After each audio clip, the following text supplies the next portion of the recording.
Carolina Dragway, this is absolutely awesome. They do plan to run some cars. Again, we were here a lot earlier than the event starts. But they did say that they were going to run a few cars for us, and I still think they are. It's going to be just a little bit before they actually fire off the cars and start running them up and down the track. But in the meantime, we've been gathering a lot of great information. Jim Pate is here with me, and he has been talking with some of the people also, and we've been learning a lot about drag racing. Absolutely awesome. And we have one of the drivers here with us. And what's your name? Yes, sir. How y'all doing? Cory McCain. Okay. Cory McCain Racing. What kind of car? I got a 2017 SS Camaro. You can see it from the window. And Yes, that's sir. the one on the trailer. Yeah, it's actually my dad's car, but I'm just tuning. I'm doing all the tuning. So he lets you drive it there. Yeah, he let me drive it. He liked to get in there, but he a little scared of it right now. How'd you get into drag racing? I actually started. Actually, he was the one that got me started with drag racing. I started out with a 1998 Mustang. It had a small block Chevy in it. It was my first time going down the track. Actually, I was 16 years old. And you got the fever? Oh yeah. After that first nitrous pass, I was hooked, man. it was down here from there. I just stuck with it. How often do you come racing? I try to come. I work swing shift, so I don't get to come all the time. But Yeah. I try to come every time they open on Thursday nights or on the weekends. It's just like my little hobby, my little getaway. You still get the same feeling when you go down the track? Every time, man. It's addicting. Yeah. Yeah. That is amazing. Yes, sir. Now, what type speeds do you hit when you're driving? That one, it probably goes about 100 and high 130s, 140 and Wow. a quarter. Yeah, it's all motor. You do that within a quarter of a mile. Yes, sir. That is moving. Yes, sir. That is great. It's full interior street car, AC, heat, everything. You can drive it anywhere in the world if You you pull want. back in the seat a little bit when you Oh take yeah, it off. it leaves hard. Yeah. For sure. And that's the feeling that's a lot of fun, huh? That's what gets you hooked every time. I always tell people, you come to the track, you make one pass. After that, you stuck with Yeah. it. You hooked. Do you work on your own vehicle? Yeah, I build motors. I tune them. Basically do everything. We do everything at home. Wow. Yes, sir. In the backyard. Yeah. And that's something you and your father work together? Yeah, me, my father, my cousins actually. I don't know if you ever heard of McCain Racing. They run in like the big 275 X275 class at Duck. So I don't yet, but I tell you, after experiencing what I have here with the drag racing community and Yeah. see how everybody is just so close together, such a tight knit community, I will be spending a lot more time. Oh yeah, man. Like that's the thing about racing. I mean, it's everybody like a big family. Yeah, You know, you can it's tell just- that. Yeah. That's what it feels like. Everybody working together, and they. What's that mean when they're putting the spray on the track? That's the stuff that make the track real sticky. So the more power you make, you want that track to be like you see it right there, like a gloss finish. You know the track is gonna be real sticky. Does that mean that they're getting close to running a car? Oh yeah. So after they get done with spraying the track, they done dragged it already. They probably be running real soon, probably like 30 minutes or so. We're gonna need it sooner than that. We don't have 30 minutes. We need them to run within the next 5 or 10 minutes. That's what I'm hoping for. We with the sun out, it probably about 5 or 10 minutes. Jim. So you said they just dragged the track. Does that mean that that's how the term came out, drag strip, that they would drag it somehow, even maybe in the early days when it was dirt or something? Is that how it got started? Do you know? I don't know. That's a good question. Oh, we should ask Dent that if we see him go by again. So, Sir, that's the man to talk to. so we need to have someone to Google where the term drag strip come from. And you've So- also got a tech tip quiz still floating out there. Nobody wants to answer your Oh. Z3 quiz, man. You know, I hadn't put the tech tip quiz back out there in a while, but I will. I was driving to Nashville for a meeting in my 2000 model BMW Z3. The car has no options installed, and I did not have my cell phone in the car, but I was able to call my friend Chris Knuth in San Juan Capistrano, California. How did I make the call? And if someone knows the answer to that, you can give us a call, 800-224-9090. Or if you have a question about your car, truck, or SUV, you can give us a call at 800-224-9090, and we will be able to answer your question. And also, if you have any questions about drag racing, now. Yeah, and tuning cars in your backyard, you ask this man right here. Yeah, yeah, man. I started out when I first got out of high school. I built a 1998 Z28 Camaro, so I can't talk. It had a cam in it. I basically built it from a junkyard motor, put a cam in it, did all my own tuning, and it was my first little hot rod street car. Wow. Jim. Yeah, let's see if I can operate this thing here. Dylan from Tampa's calling in. He's got a question about his car. Let's see if I can work this thing in. Here we go. Yeah, this is new to me. Jim is the official All right. call monitor person now. I'm about as official as they come. Okay, Dylan, do you hear us? Hello, I'm here. Good. Okay, ask away. Can you hear me? Yes, we can. All right. Well, here's what I'm doing. I need to replace a door lock actuator in my 2009 Honda Odyssey because the locks keep automatically locking behind me when I unlock them. And to do that, I got to take the door latch out, and there are 3 screws in the door latch holding that assembly in, and they are locked tight. In fact, I was wondering if the factory actually used Loctite to secure them in there. I've tried to use an impact screwdriver. I just put some WD-40 on them to let that set for a while, but I cannot get those things out. I didn't know if you guys had any ideas. Should I use my soldering iron, heat them up? I don't know. I'm stuck. Dylan, what I do a lot of times if I've had a bolt that seems to be stuck, of course, I do all the things that you mentioned. I use PB Blaster to spray them down a little bit to make sure that they are loose, or at least they're not frozen, because that kind of seeps into the treads a little bit. Right, because that penetrates very well. It does. Leave some time on it. Yeah, wicking into the threads. Yeah, but as far as heat goes, that's a tough spot. I'm not familiar with that car, but they're usually in very tight spots. Yeah, it would be. But I think using a bumping action would be a very good thing, is what we normally do, is instead of just holding steady pressure, just the bumping sensation tends to help a huge amount. Did you have any ideas on that? Yeah, I was pretty much saying the same thing he was. Usually put a little, if you can get a little heat on them, that'll usually help break them loose. But like you're saying, that bumping effect from that impact probably should help break them loose themselves. And I think if it's really tight, Now, if they're really snug and in a difficult spot to reach, your tool's going to be critical, because if they're Torx or they're Phillips head, or whether they're a bolt 6-sided, lots of times if you're using the wrong tool, wrong size, or not strong enough, you'll round off or booger up, let's call it, that point on the fasteners, and you'll never get it off. Yeah, that's one thing you don't want to do.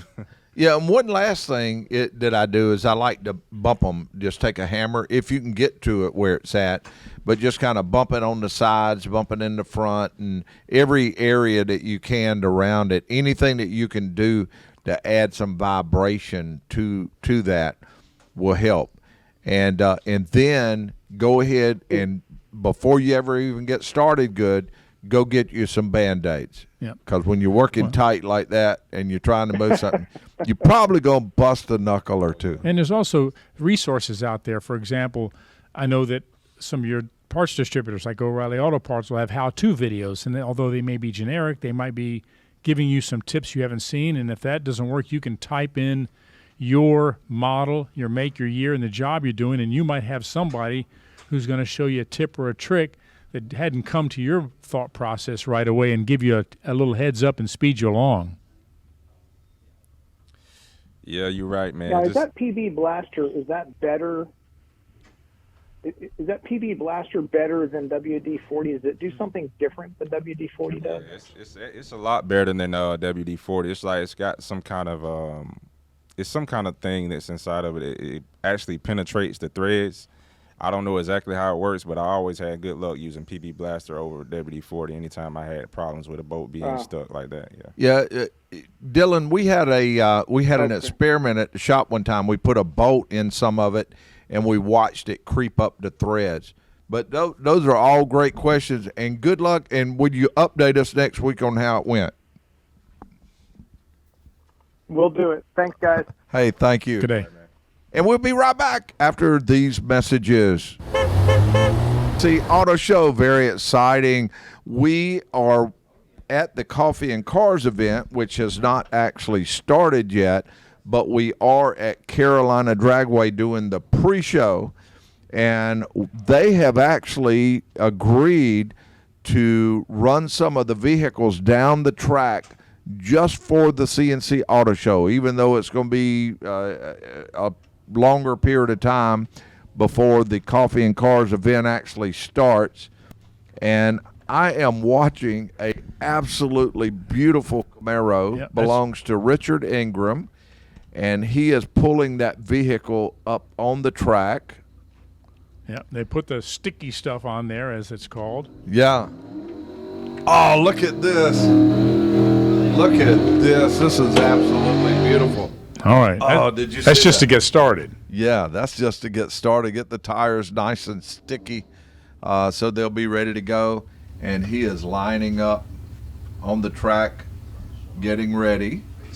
And I hope that I believe we have it. If you're watching Facebook Live, you'll be able to see this. If not, this is a beautiful red Camaro, beautiful hood scoop on the front. He's lining it up, and he just smoked the tires. Smoke boiling out from around the tires. Here we go. And here we go. Whoa! Look at this.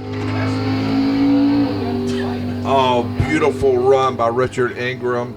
And he is down the track. I'm not sure what time he ran that in, but I do know that that vehicle was fast. And now this is beautiful. We have a Mustang pulling up to the line. And absolutely, and he's smoking the tires, getting those nice and sticky and ready to roll. Yep. Jump. Mustard colored 5.0, it says on the side, but I think there might be something special in there. What do you think? There's gotta be think it's something- a stock car? It's got to be something special under there for it to do that to the tires like it did. And he is pulling forward, lining up on the track, getting ready. The first car was really jazzed up. It pulled a wheelie out of here. It had Yeah, it the did. wheelie bars in the back. Yeah. This car doesn't have any of that. It looks like for those who can't see, it looks like something there he goes. Whoa! But that car is fast. Look at that. Oh, no, that sounds good. Oh, absolutely beautiful. Man. So we did get to see some cars run down the track. Yeah, and we got so somebody far. And we wants to have call another in. one that'll be coming. We got somebody calling in, Jeff. He wants to talk about racetracks. So let's Let's go to him. take him in here. Trying. Yeah, it looks like it's working. There we go. Jeff, can you hear us? Hey, Jim, how you doing? This is Jeff. Hey. How you doing, Aaron? Doing very well. What can we help with? I got two things to tell you. I'm going under a bridge here, so hold on. Don't lose me. But I enjoy your road trips, whether you're on location, wherever you go. It's always entertaining. I think you do a great job. Yeah, you don't know the half of it. Watch you on Facebook.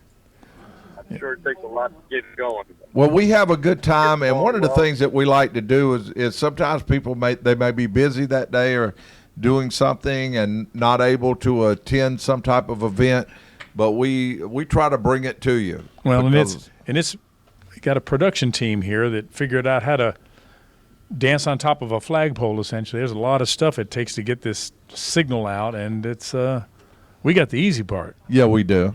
We sure do. But what else you got?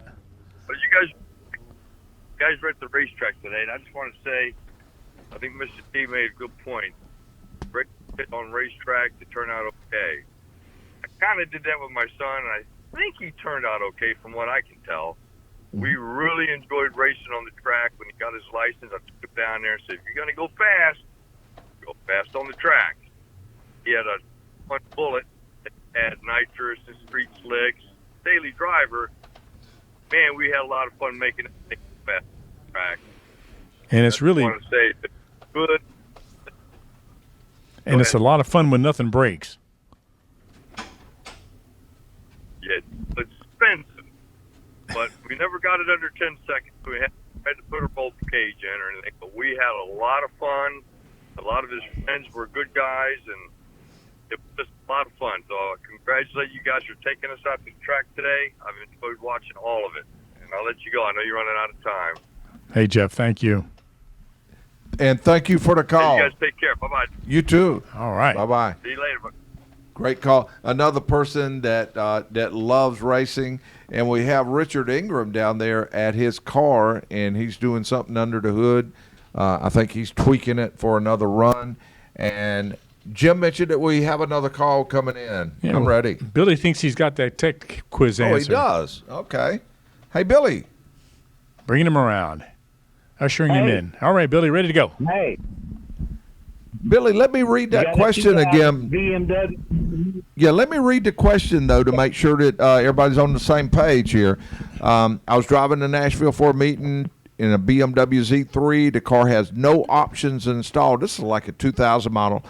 And I didn't have my cell phone, but I was able to call my friend in California. How did I do it? The person that was with you had their cell phone. No, we don't. Mason, do we have an A button here? We don't have an A button. I'm sorry. From the A&D Carpets and Hard. I guess that's close to an A button. That was a mistake, A button. But no, that is not it. Do you want to give it one more shot? I ain't got a clue, man. All right. Hey, well, we really do appreciate Thank you you. calling. And think about it. If it comes to you, you just call back, and we'll be ready for you. All right. Thank you, Billy. Okay, the number to call 800. I got an answer for it. Oh, you do. And I don't know the answer. You Can I do that? You do not know the answer, so you are officially eligible. And if somebody brings to up to win. that racetrack in these last couple minutes, we'll go look right at it. Yeah, we will. I'm going to bet that the driver of that car, in this case you say it's you, you're an amateur radio operator. Uh-huh. And amateur radio operators, through their 2-meter and 440 repeaters, have what's called auto patch capabilities. And you can, with your two-way radio, dial through the controller and make phone calls. So I didn't have a phone, Handheld but two-way I had radio. a handheld, like a walkie-talkie type Well, deal. it is, but it's on the amateur radio bands, and the controllers at the repeaters have auto patch capabilities, and you can make phone calls through that. Well, let me. Now, I didn't say it was the right answer. Let me put it in front of the group and see what they say, and that is that was a good try though. Okay, good. Hey, I'm gonna mention now. I have had an absolute ball so far, and we are seeing a few of the people from the Coffee and Cars event starting to unload, get ready, and they're setting up. Food tents are coming in, and car areas are coming in. Show cars are coming in. A lot of stuff getting ready to happen. Wanted to mention everyone, if you're in this area and you're able to, Coffee and Cars event, Carolina Dragway today starts at 10. Okay. Somebody thinks they got the answer. Okay, we're ready for them. Let's go to it. I'm getting the hang of this. You're doing very nice. All right, Paul Great Millen. show today, guys. All right, Paul, you're on. Yep.